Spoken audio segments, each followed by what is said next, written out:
Have you ever struggled to make equal cuts? Most people do it by guessing and usually end up with uneven pieces. But here's a much smarter way. Let me show you. First, decide how many equal parts you need. Let's say 3 parts. Now, choose a number that's divisible by 3.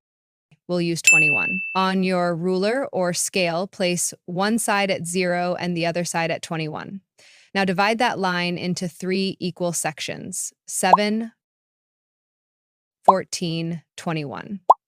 That's from those points, draw parallel lines across your piece. And just like that, you've got 3 perfect equal cuts. So why does this trick actually work? When you draw parallel lines, you create triangles with the same angles. They're just scaled versions of each other. That means the sides stay in the same ratio. If this side is 1/3 of this, then this side is also 1/3 of this. Similarly, this side is 2/3 of this. Pretty cool, right? And the best part is, this method isn't just for 3 cuts. You can use it to divide into 4 parts, 5 parts, or even 7 equal cuts.